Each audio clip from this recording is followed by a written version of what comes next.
대선 주자 조사를 다시 한번 저희가 보면서 설명을 드리겠습니다. 28%로 더불어민주당의 이재명 의원이 지금 가장 높은 수치를 기록하고 있습니다만 김문수 장관, 홍준표 시장, 오세훈 시장, 한동훈 전 대표 이런 여권 후보들의 숫자를 합하면 32%가 나옵니다.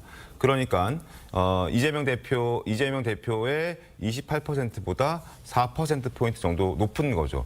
지난 박근혜 대통령 대선 때도 탄핵 이후에 문재인 전 대통령이 당선됐을 때도 홍준표, 안철수, 유승민 이 세 후보가 합한 수치가 무려 한 10%포인트 이상 더 많이 나왔던 기억이 다 있으실 거라고 생각이 됩니다. 그 비슷한 현상이 지금도 벌어지고 있다라고 지금 볼 수 있을 것 같다라는 생각이고, 그 부분에서는 다시 한번 일각에서는 그렇게 지적을 하더라고요.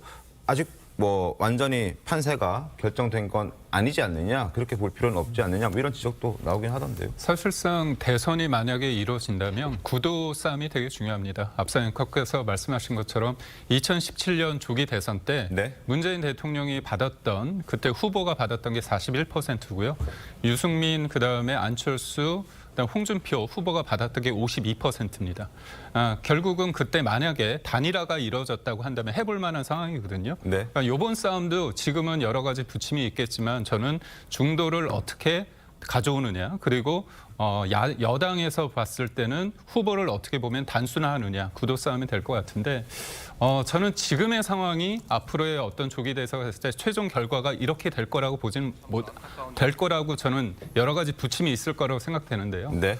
무엇보다도 지금의 상황이 뭐냐면 8년 전에 사람들은 다 경험을 했습니다.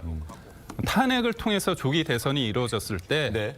한 사람의 어떤 리더십으로 그게 누군가의 수혜가 된다고 했을 때 그 부분에 대한 반감이 있는 거예요.